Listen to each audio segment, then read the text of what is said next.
Hello, excuse us coming through. Physics professor Ronald Drever of Caltech, 85, now retired, is the third man in the troika that built LIGO. He suffers from dementia and stays in a care home in Edinburgh. One of the interferometers. Was it a success? Oh yes, of course.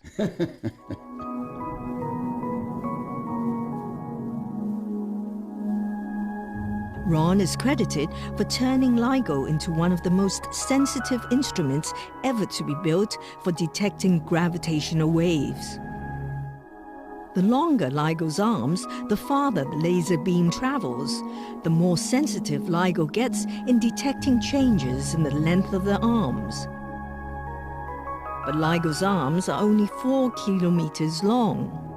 Ron came up with an idea to install extra mirrors in the arms to reflect the laser beam back and forth 280 times before it merges with the beam from the other arm. This increases the distance the laser travels from 4 kilometers to 1,120 kilometers. LIGO is so sensitive, it can detect any changes in the arm's length 10,000 times smaller than a proton. It was Ron Drever who first realized that this could be accomplished. It was a new idea. We didn't really know whether the techniques could be developed, but we made enough progress that we convinced ourselves that this was the way to go for LIGO. Ron grew up in Glasgow, Scotland. He loved tinkering with and making things because of his Uncle Rec. I think the propeller was made by Rec. What else is in the wee box, Ron? Ian is Ron's brother. Part of these small electric motors. Who made the electric motor? I did. This is the lab where Ron did experiments while pursuing his science degree and PhD in the 1950s at Glasgow University. When you had an idea, you would work away non-stop, all night time. Yes, maybe that's right. For your eating, it was a bit of a nuisance to you. You couldn't be bothered much. Yes. Ian studied medicine in Glasgow University. I would come along later on to see it. He was all right, and I would go up the steps.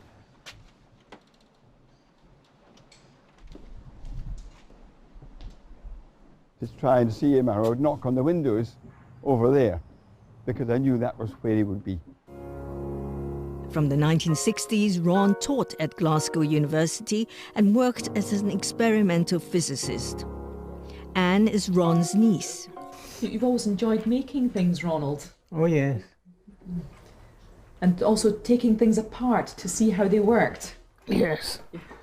He very much believed that Glasgow University was his academic home. It's where he first had the freedom to fully experiment, but also having the tools to do so, which he didn't have, obviously, when he was at school. This is the first prototype of an interferometer Ron started building in 1971. It's interesting to see how the wiring actually stood up so well with time. Physics professors James Huff and Henry Ward both worked for Ron at his lab in Glasgow. The suspension is still taking the weight. It was exciting because Ron was full of energy and full of good ideas. He was very, very good in the lab, modifying pieces of apparatus or really finding ways to do things that other people would not have found. All the experimental challenges. And I think that's what Ron enjoyed. It's what he engendered in the people that worked with him. He always taught us you were up against yourself, your abilities, you were up against your apparatus, you were up against nature, and you had to fight all of them. You never ever accepted anything at face value. You always pushed and asked questions, and so he was always asking questions, and I think that's what you need to be a good experimentalist.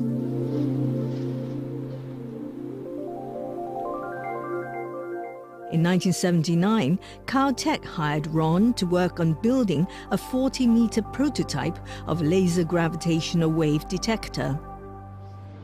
This is the prototype today that Ron started, now being used to test technique for LIGO to use in detecting gravitational waves. Physics professor Rana Adhikari used to work for Ron as a postdoc. Ron is one of those, he's a super creative guy. Discussing any kind of technical problem, he'll have a different solution for each of those problems every day. Ron was an unusual person. First, he was totally devoted to science. That was his whole life. And he was friendly, unworldly. Pretty much his mind was always jumping from one thing to another. He would take things apart to see how they work. He would investigate all sorts of little clever properties of materials, new rare earth magnets, whether they could be used to make supports for the test masses in something like LIGO. Ron was more of the stereotypical scientist who can't remember where his shoes or his keys were and had no idea whether he was supposed to be in a meeting or not, but was always thinking about his experiment. He was sort of the creative guy thinking off in left field.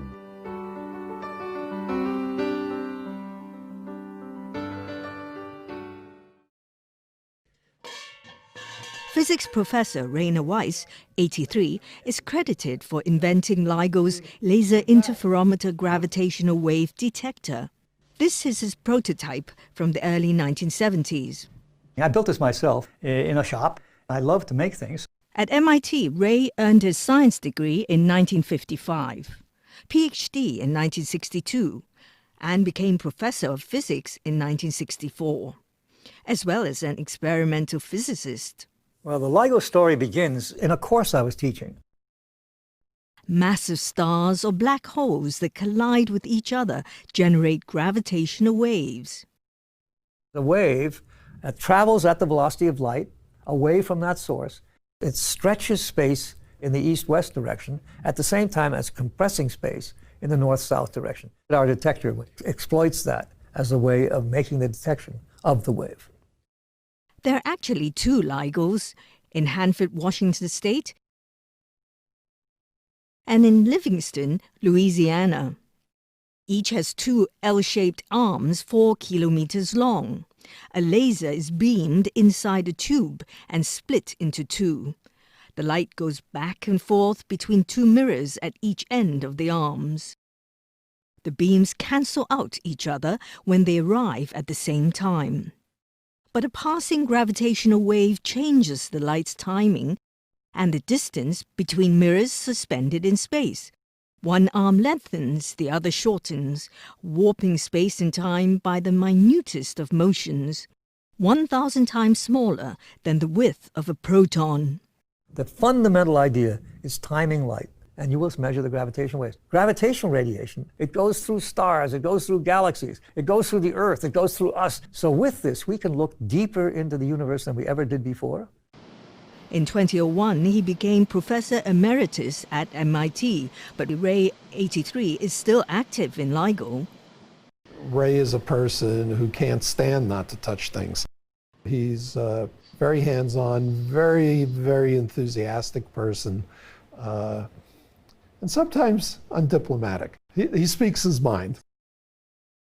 He's very generous with his time and incredibly hardworking. He works 18, 20 hours a day. Ray's wife, Rebecca, a retired librarian. They have 2 kids. He was always searching for answers. He gave that to our children too. He's continually having them analyze and understand what they were seeing and doing.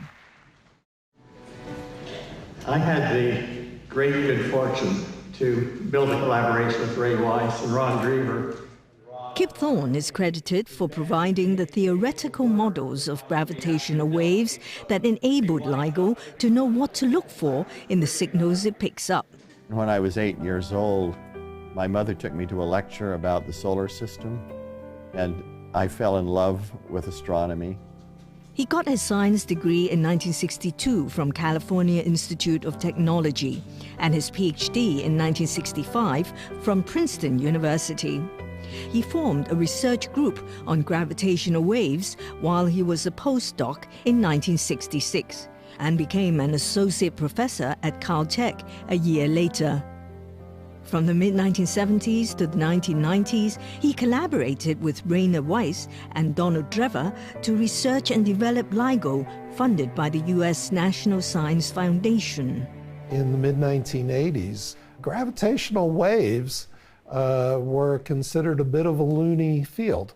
Not everybody believed in the existence of black holes. Everybody thought that this was a complete waste of $1 billion and it would be much better spent on building lots of optical telescopes and radio telescopes, X-ray telescopes. There were scientists who were skeptical of whether the great waves would be strong enough to ever be detected, whether the technology could really be developed successfully. That was stressful. Many sleepless nights, a lot of worry, and a lot of effort to explain to the world what the big payoff was likely to be. Kip led efforts to model the likely shape and source of gravitational waves, plus other patterns to be matched with signals LIGO picks up. The simulations were absolutely crucial for being able to extract the information that comes with the waves. I thought it was likely that the first thing we would see was massive black holes merging. So I had a sense of profound satisfaction that I had made all the right choices. The biggest thing that he did was actually convince the people around the world that LIGO had a great scientific potential and to basically just keep cheerleading it. Without that part, it would never have gotten funded even. Gold Beach, Oregon. Small town. Small town. A beautiful location. The ocean and the forest. Kip, 76, now retired from physics, has settled down here with his wife, Carol Lee. We looked for some place to have a working home. I can sit and think about physics or writing. It's an ideal place to stimulate my creativity. My second career, which I started about a decade ago, involves collaborations with musicians and artists and filmmakers. We're still pioneers. We've barely begun. Kip was an executive producer for the 2014 Hollywood movie Interstellar, based on the science he provided. It's a movie describing, for a general audience, the strange phenomena that occur when space and time are warped. The warping of space inside here. I'm here talking with Christopher Nolan, explaining to him about what happens inside a black hole. His equations helped the studio visualize black holes and wormholes on the film. The movie later won an Oscar for Best Visual Effects.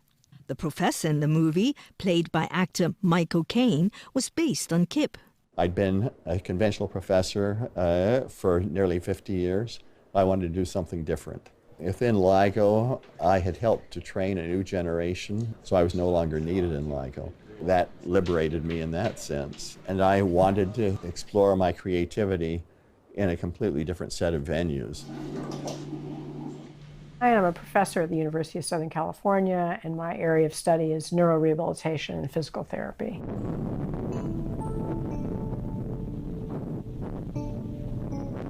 We met at a party. Well, I was very attracted to him because he was so humble. So I said to him, then I found out that he learned how to dance because he grew up in a Mormon community. So then I got all worried that he was Mormon. Well, I then found out that he had been excommunicated from the Mormon church, initiated by his mother, who was upset about the Mormons' treatment of women.